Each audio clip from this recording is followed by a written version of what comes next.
É isso aí, gente. Podcast do Nada ao Tudo, no seu segundo episódio. Eu estou muito feliz em estar aqui mais uma vez, podendo falar de histórias que nos emocionam e que nos motivam a acreditar que tudo é possível quando nós acreditamos em Deus e quando nós acreditamos em nós também, né? É necessário nós entendermos que a primeira pessoa a acreditar em nós deve ser nós, para que as outras pessoas acreditem na nossa história. O podcast do Nada ao Tudo tem essa missão: revelar para todos nós, né, a importância de nós seguirmos olhando para o alto, de vencermos, superarmos e avançarmos na nossa vida. Porque a vida é um dom de Deus e esse dom que Deus nos deu é para que sejamos muito felizes e para que possamos conseguir avançar em todos os desafios. Começa agora mais um episódio do Nada ao Tudo. Todos têm uma história.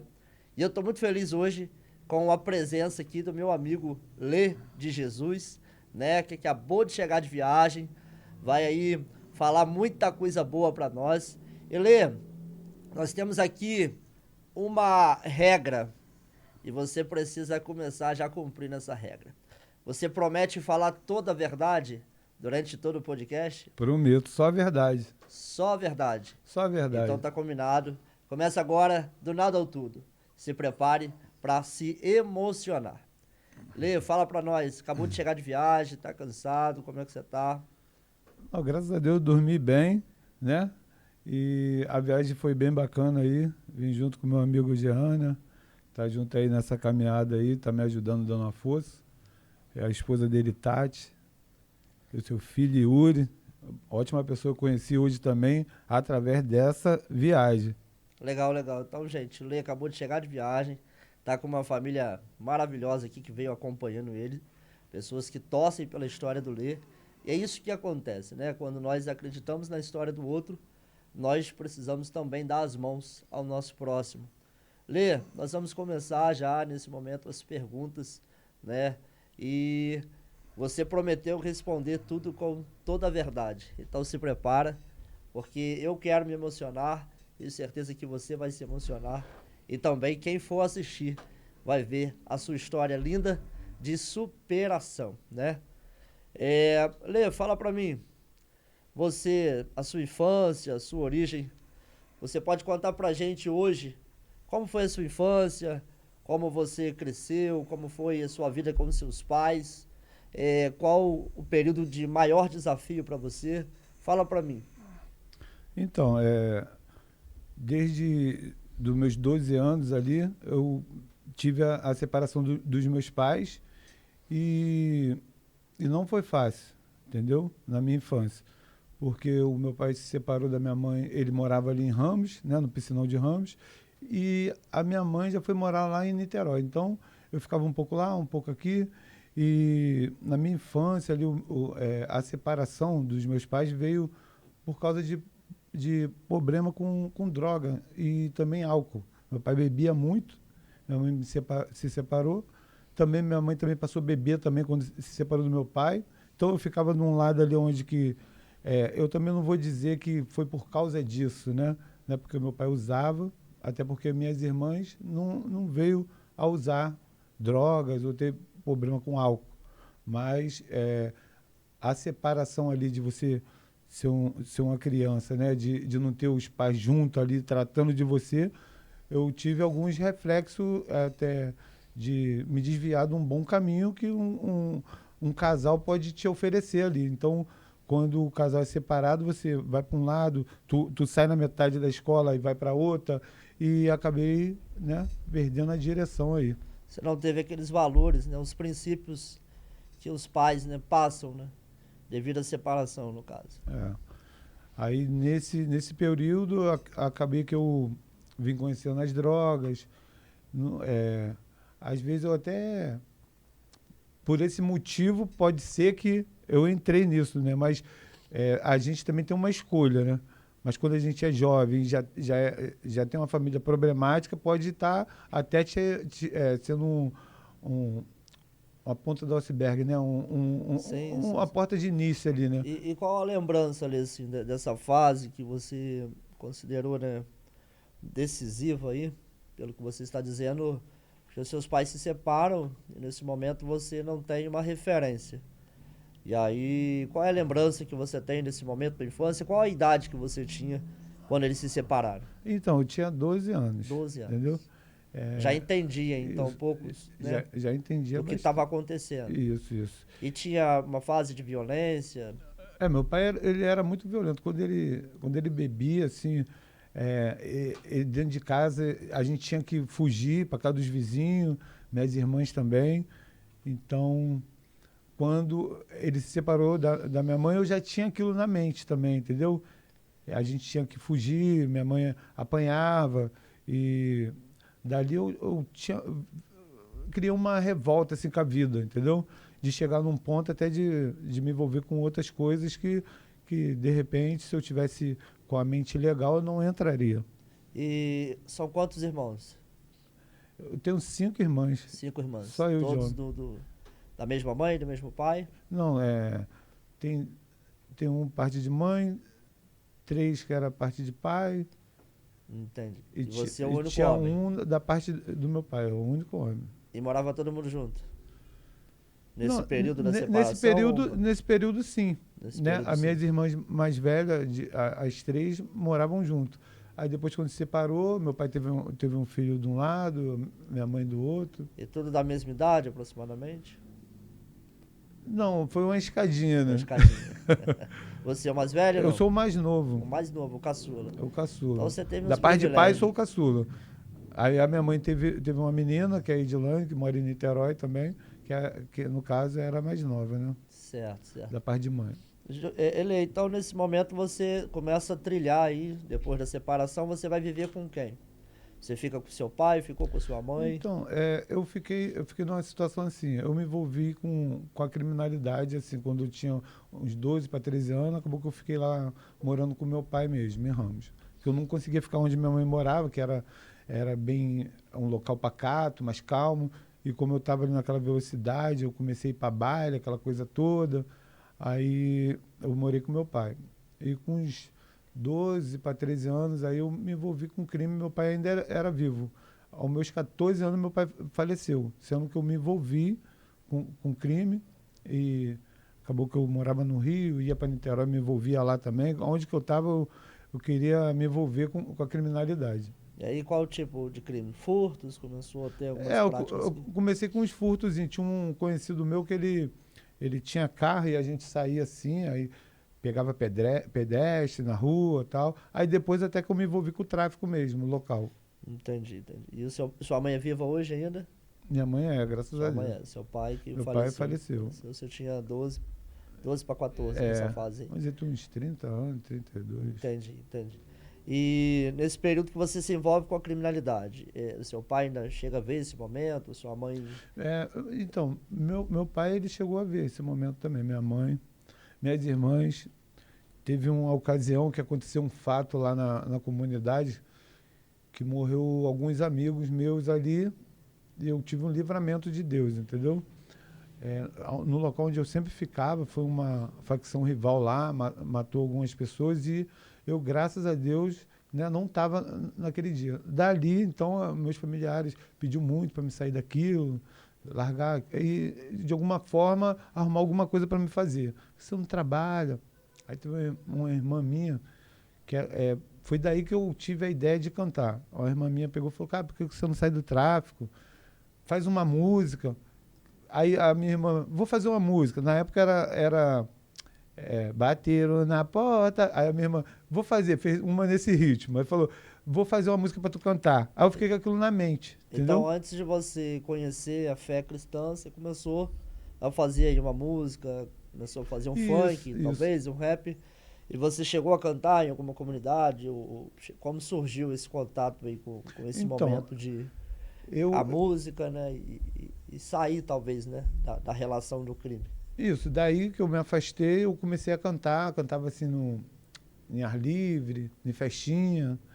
Aí até que chegou um tempo aí que eu participei de um festival lá no Andaraí. Mas isso tudo ainda funk, No funk. né? Sem conhecer Isso. Cristo. Sem Cristo. Naquela época que o funk era violento, corredor, aquela coisa toda. E eu comecei a ir para os bailes e tal. E antigamente eu ia para me divertir, usar droga. Depois eu passei a querer ir para os bailes para querer cantar. Entendeu? E você entende que isso foi, de certa forma, uma fuga para fugir, né? Para sair, de fato, da criminalidade? Ou vocês, o que expressa nesse momento? Foi um, Os funks que você fazia, você expressava o que? Você fazia apologia a algo? Ou expressava algum isso. sentimento que você talvez, né, E- vivia na sua vida? Isso. No começo, a primeira música que eu fiz foi ligada a pedindo paz no baile, né? Que antigamente só falava disso, porque era baile de corredor, aquela coisa toda. Depois de um tempo, eu comecei a fazer música de facções na comunidade, trazendo assunto da comunidade, né? Que hoje em dia você vê que é mais aberto. Antigamente era funk proibidão, né? Sim, Era proibido mesmo. Você cantava, botava na internet, você ia preso na hora, entendeu? já dava esse... Hoje em dia não.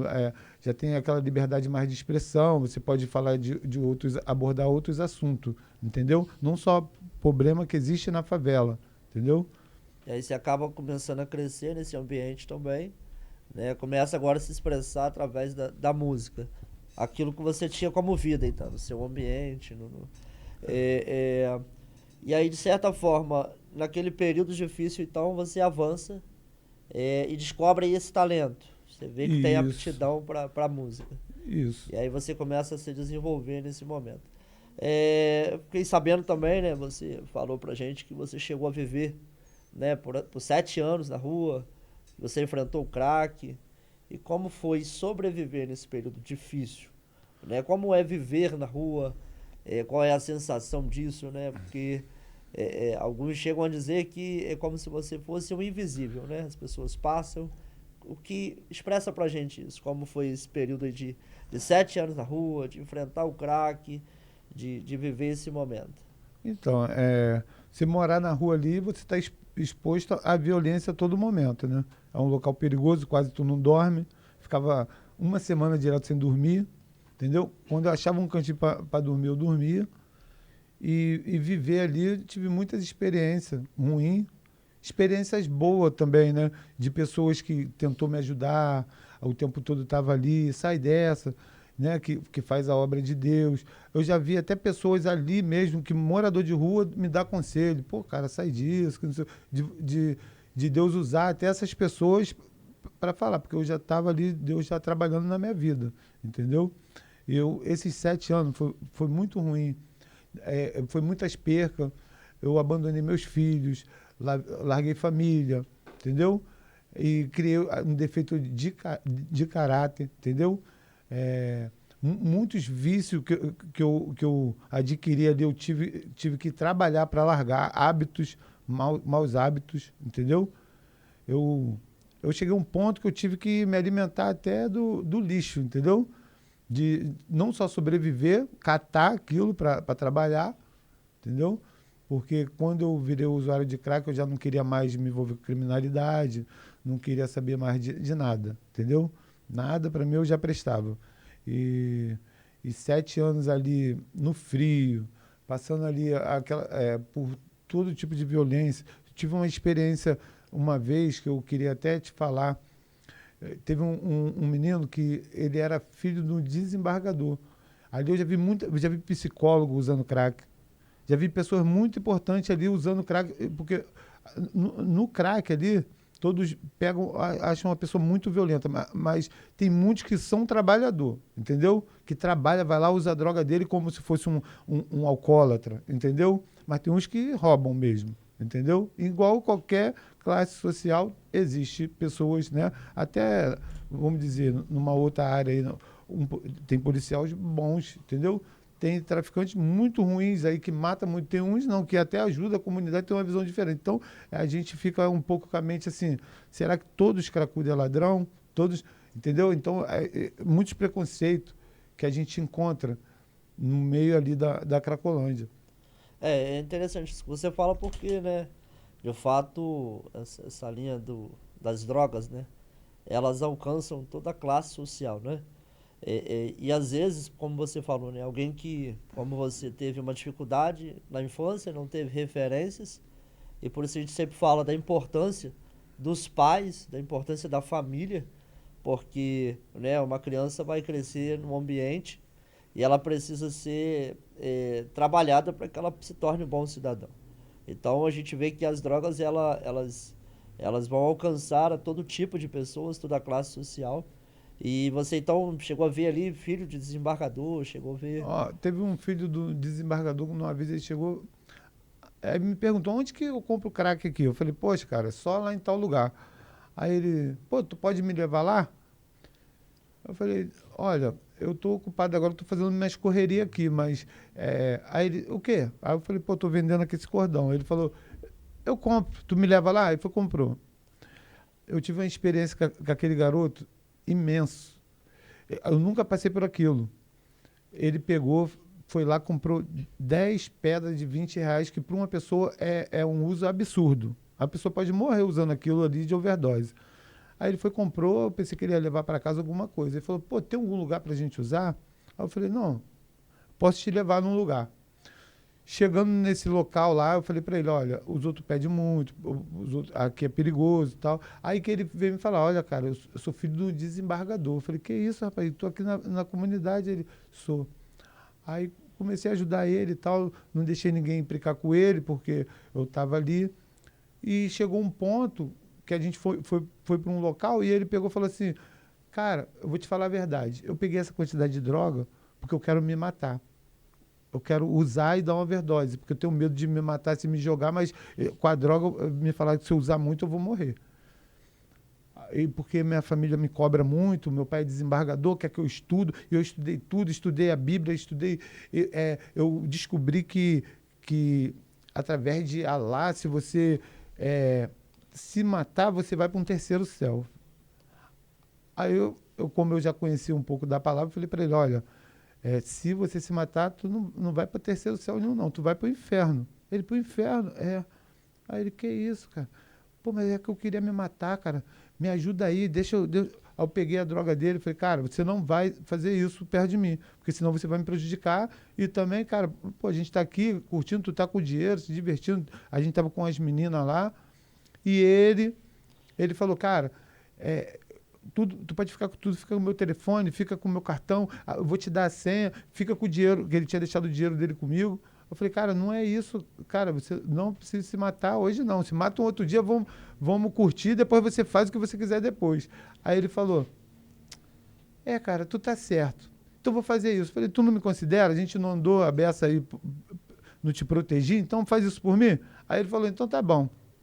Eu pegou o telefone dele, falou, vou nem falar com a minha família mais, que eles estão me procurando, e quebrou o chip. Nisso, quando eu quebrei o chip, aí ele pegou o telefone e jogou dentro da água. Fui atrás do telefone igual um doido procurando. Falei, que isso, rapaz, você jogou o telefone fora? Ele, cara, não se apega em coisas materiais. Você me abriu uma nova mente agora, então eu vou curtir. Sabe qual é a minha vontade? Era de andar por aí, ser andarilho. Eu falei, cara, eu sou andarilho, eu moro na rua.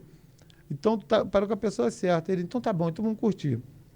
Nisso ali nós gastamos, de tudo quanto é forma, de ele chegar num ponto que ele ficou sem dinheiro nenhum. E eu ainda tinha dinheiro, entendeu? Porque eu tinha vendido um negócio para ele, eu joguei na máquina, ganhei R$ 200, ele gastou para mais de R$ 5.000 comigo numa semana. Aí eu consegui conversar com ele, convenci ele a ir para casa. Eu falei, cara, ele não tem nem dinheiro mais para passar. Eu falei, eu vou pagar tua passagem. Tu tem dinheiro? Aí ele falou, pô, cara, tu é um cracudo diferente. Esse professor já tinha me roubado, já tinha levado tudo. Então, eu creio que ali, naquele momento, Deus me usou também, né? Por mais que eu estava no erro, mas Deus já tinha um plano ali de salvação para aquele garoto também, porque se fosse um outro usuário, não ia ligar, não ia se importar, ia pegar o que ele tinha e pronto. E acabou que eu botei ele no ônibus e ele foi embora. Até hoje, nunca mais eu a vi lá. É isso aí. Então a gente vê que a vida nas ruas, né? A gente acaba se deparando com todo tipo de pessoa. Lê, e o que você tirou de aprendizado nesse momento? Você, né, esse momento de crime, de perda, de fundo do poço. E além da dependência química, você também se envolveu no crime, como você disse. Você passou pela perda de um filho, né? Isso aconteceu. Como foi isso? O que isso impactou a sua vida? O que isso refletiu na sua vida? Então, eu já tinha aceitado Jesus há uns tempos atrás, eu ficava naquela luta e tal, só aceitei, mas não tinha Deus, assim, com tanto vigor depois do fato que aconteceu. Eu estava no mundo das drogas, eu perdi um filho, que ele tinha 13 anos de idade, assassinado, e ele estava envolvido com coisas assim, parando com pessoas que não deveria, e eu não podia falar nada, porque eu era pior do que ele. Ele começou a fumar maconha, fumava cigarro. Eu não, eu estava no crack, eu estava muito ruim. E eu não podia falar nada. E quando aconteceu esse fato, me deu um choque. Eu fiquei sem chão. Eu falei, poxa, se eu estivesse bem, eu poderia, né, ter aconselhado meu filho a sair disso e não tive voz nenhuma. Por mais que eu tinha falado, não tinha aceitado, mas mesmo assim ele não aceitou a minha ideia, por quê? Olha como eu estava. Ele tinha quantos anos? Ele tinha 13 anos. 13 anos. Entendeu? Então, ali foi uma perca que... Morreu nessa idade? Ele morreu nessa idade. Então, aquilo dali foi o choque que me deu assim um despertar, que eu me apeguei mais com Deus. E fiquei firme, a conseguir sair das ruas, me internei numa casa de recuperação, entendeu? Passei um tempo e fiquei 5 anos bem, entendeu? E ele... Tem quanto tempo isso? Olha, esse tempo que ele morreu já faz uns 12 anos. 12 anos. Então ele tinha 13 anos. E aí nesse momento você cai em si e começa a rever algumas coisas. Isso. Começa a entender que não estava valendo a pena aquela vida e começa a mudar aí a rota. Vai se internar, né? E aí nesse período de internação, você começa lá a se permitir ser ajudado, né? Porque a gente vê que é um desafio, né? Muitas vezes nós vamos a pessoas oferecer ajudas, né? Pessoas que têm a dependência, e a gente vê que é um desafio de quem está vivendo isso querer ser ajudado, né? Porque a gente sabe que a droga ela dá abstinência, a gente sabe que muda toda uma vida de um ser humano. E aí nesse momento da perca do filho foi um momento que te deu um choque de realidade para você entender que não dava mais. Eu criei força. Eu tinha duas opções. Ou a opção me revoltar de vez, entendeu? Ou eu dar um reviravolta, porque eu vou te falar uma coisa que mais me emocionou quando eu lembrava, até hoje. O meu filho pegou e falou assim para mim, pai, sabe qual é o meu maior sonho? É um dia ver você limpo, arrumado, eu e você no baile junto. Nós curtimos um baile junto, porque eu já fui atrás dele no baile uma vez para dar um telefone a ele, e ele falou isso para mim, entendeu? Eu fiquei pensando, olha o sonho dele, tão simples, era só me ver bem. Aí eu peguei aquilo, aí eu falei, então é isso que eu vou fazer. Eu vou ficar bem, que aonde ele estiver, entendeu?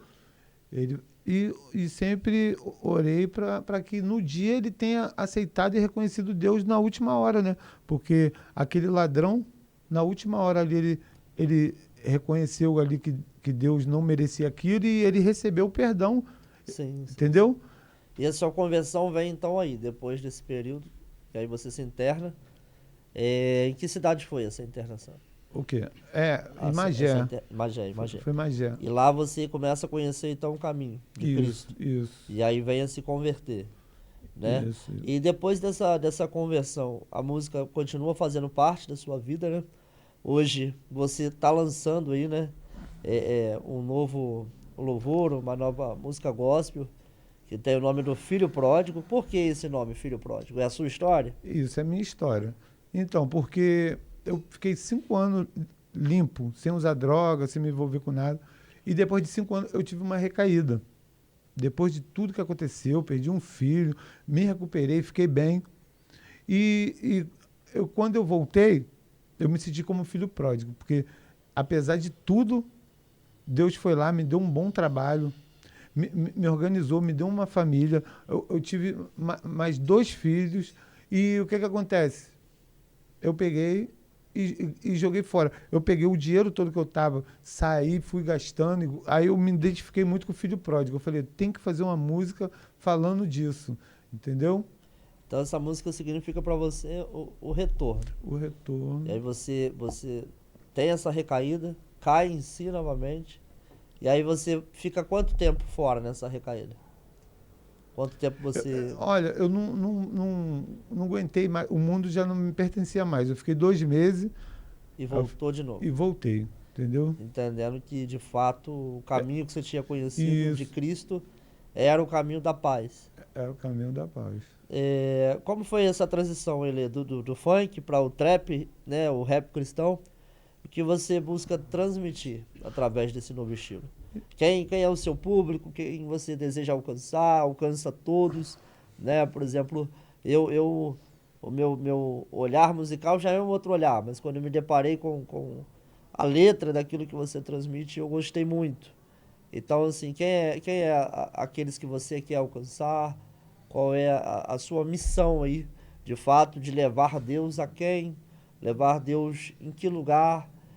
Porque às vezes, né, alguns louvores não vão alcançar alguns lugares, mas quando você vem com esse estilo, certamente alcança outros lugares. Fala pra gente um pouquinho sobre isso. Então, eu já cantava funk nas comunidades, né? Ali recebi um conhecimento bacana. Tive um empresário na época que me levava em várias comunidades. Eu cheguei a ter música famosa, sendo que ele escondeu isso da gente. A gente já tinha uma fama, cantava eu e um amigo. E fiquei anos ali, ó, cantando e não sabia que a música estava estourada. E cantava e ele ia lá, pegava o dinheiro. E tinha local que a gente tinha que ir a pé. O cara chegava de táxi e a gente não sabia que ele ia nas comunidades, pegava o dinheiro e passava pra gente, ó, vou te levar para um lugar para cantar. E chegava lá, não era aquilo. Então, como eu já cantava, quando eu entrei para a igreja, eu falei, poxa, é, antes não foi eu que tive a decisão. Eu vi algumas pessoas que fez funk gospel. Aí eu falei, poxa, que interessante, então eu posso estar na igreja, posso cantar. Aí eu falei, poxa, então é isso que eu vou fazer. Aí eu comecei a fazer uns funk gospel na batida do tamborzão, entendeu?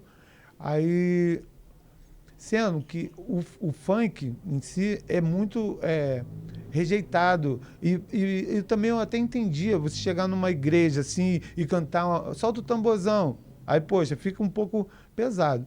Aí que me veio a ideia de passar pro rap, que é um trap mais suave, um soul, entendeu?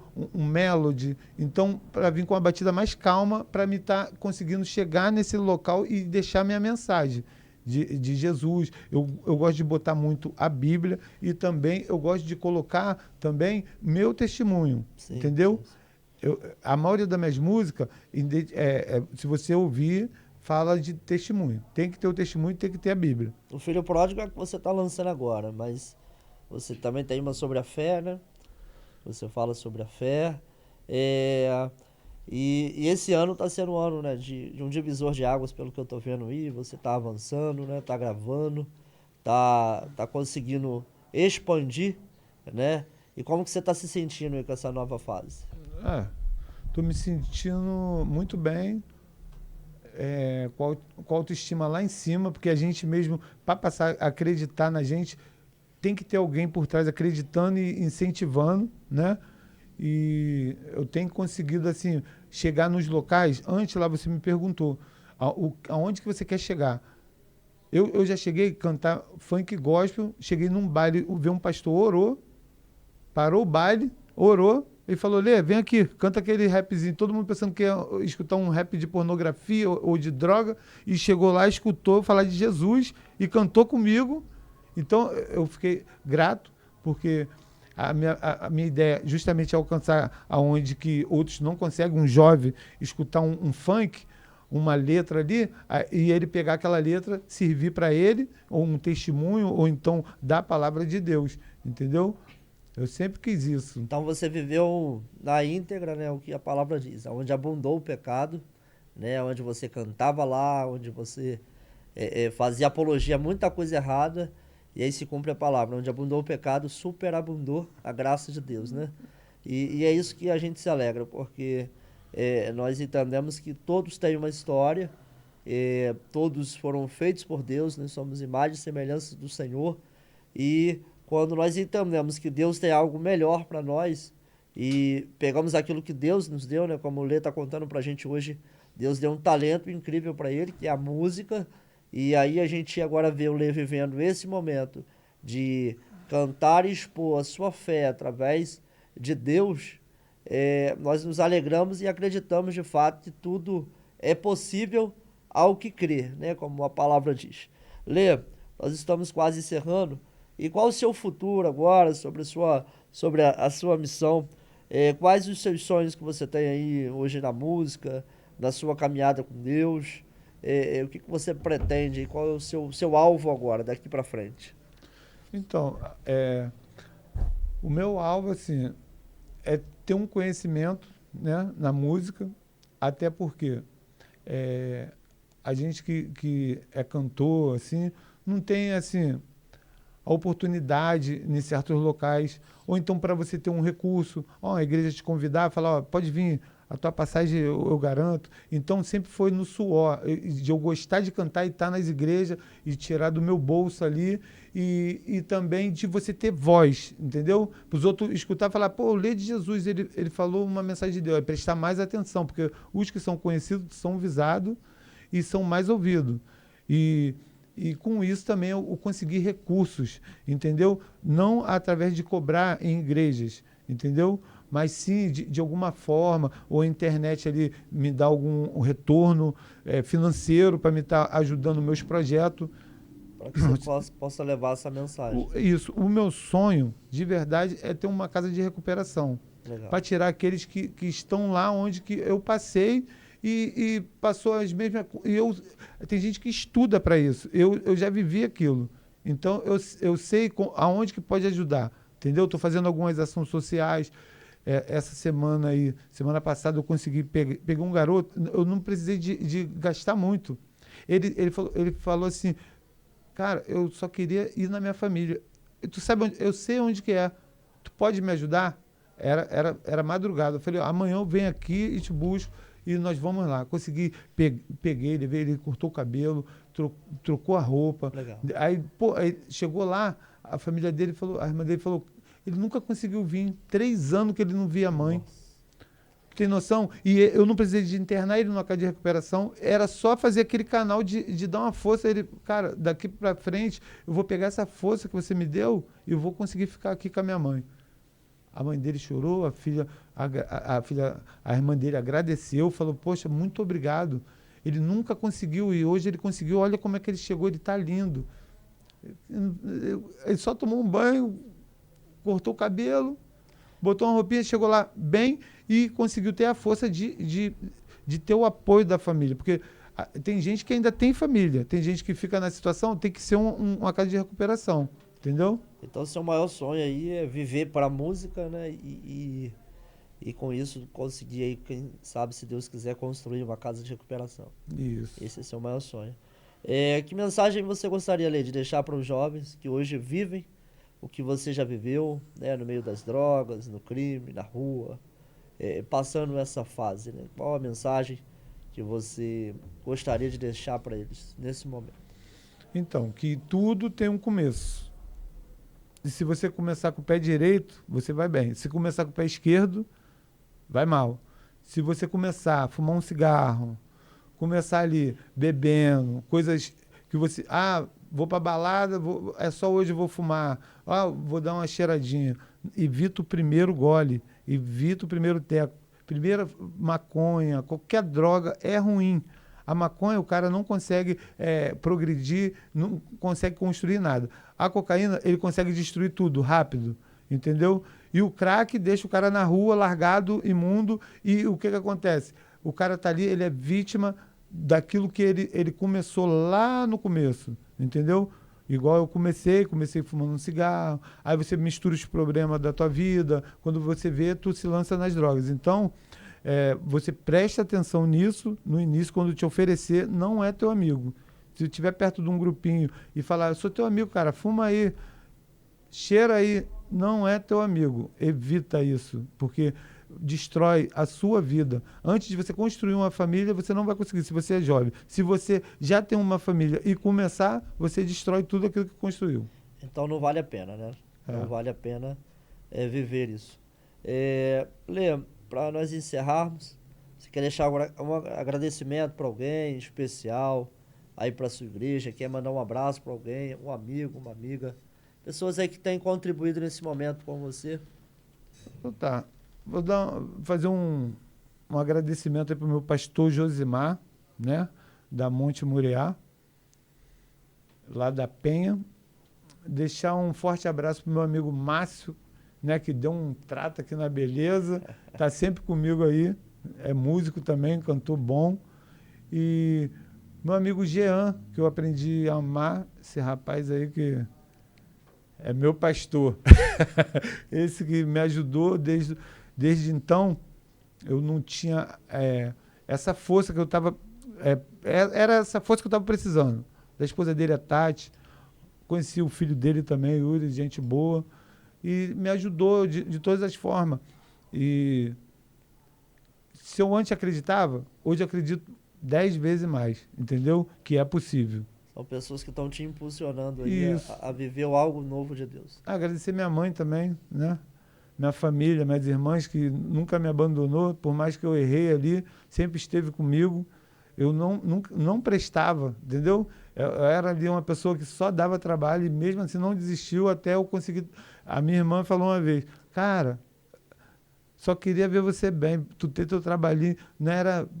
Mas você usa a droga, tu acaba com tudo, tu não consegue se manter, é ruim, tu não consegue dar atenção para teus filhos, então agradecer essas pessoas. Sempre foi por mim. E antes de você encerrar cantando aí um trechinho do Filho Pródigo, é uma pergunta que eu não poderia deixar de fazer. Você acha que tudo isso que você viveu no mundo espiritual, né? A gente sabe que existe uma batalha espiritual contra todo ser humano. Você acha que, de fato, há uma legalidade quando se envolve no mundo das drogas para que o mundo espiritual, para que as partes más, né, elas se apoderem do ser humano, para que aprisionem ele ali? Fala para mim só um pouquinho sobre isso. Olha, todas as drogas é do inimigo, né?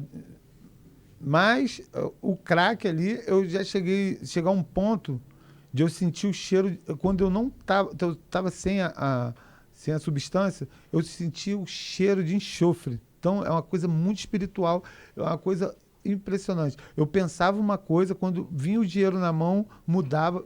Eu já me internei uma vez para tentar sair do crack e não consegui, porque é difícil, entendeu? É uma coisa, eu pensava assim, esse negócio é espiritual, não é só a dependência química, aquela vontade que dá por dentro, entendeu? Então, é o que o Lê falou, né? Às vezes o primeiro gole, o primeiro teco, ele acaba abrindo aí uma legalidade para que o mundo espiritual, né, se apodere dessa pessoa. Então, eu quero te agradecer, Lê, por essa oportunidade de você estar aqui. Eu sei que já você vai estar vivendo muita coisa boa da parte de Deus aí. E fazer parte do início de alguém é muito bom para nós, né? O do nada ao tudo, todos têm uma história. Tem esse valor, nós queremos expressar isso, essa emoção de ouvir, que nós acabamos de ouvir e ficamos felizes, né? Porque a gente vê a restauração de um homem, a gente vê o homem voltando a sonhar, porque quem está nas ruas não sonha mais, não tem nenhuma perspectiva, mas alguém estendeu as mãos e o Lê começou então um novo tempo, tá? Que Deus possa te abençoar de uma forma especial e que eu quero, como pastor, indicar aí a todas as igrejas, o Lê aqui do Sul Fluminense, né?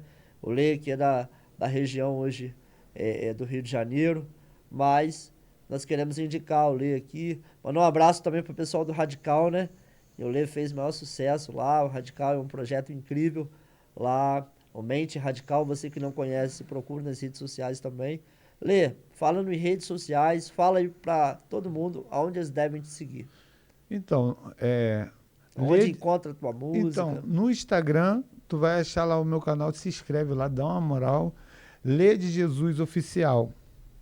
Lê de Jesus Oficial. No Instagram, Lê de Jesus Oficial, tudo junto. E as músicas, aonde a gente encontra? No YouTube, todas as plataformas digitais, você colocar Lê de Jesus, Varô de Deus, já está lá. Ainda vai ser lançado ainda Filho Pródigo, que vai subir para as plataformas digitais. E já pode cantar um trechinho para a gente finalizar? Sim. Antes, Tarcísio, tenho que te agradecer por esse convite, né? E aquela experiência lá do Radical top, Gostei também. Até eu dancei, gente. Isso. Eu vou cantar um trechinho, então, do Filho Pródigo pro pessoal. Eu ia chamar o Jean pra dançar aqui, mas ele vai ficar tímido. Canta um trechinho pra gente. Havia um fazendeiro, tinha 2 filhos, sendo que um dos filhos quis a herança e decidiu partir. Foi pra cidade grande, gastou tudo que tinha, mas lembrou do seu pai e decidiu voltar. No mundo não há outro lugar que não seja em teu altar. Tentei seguir sem ti, mas eu errei. Eu resolvi voltar. Me aceita, Pai, me aceita. Eu pequei, mas eu resolvi voltar. Me aceita, Pai, me aceita.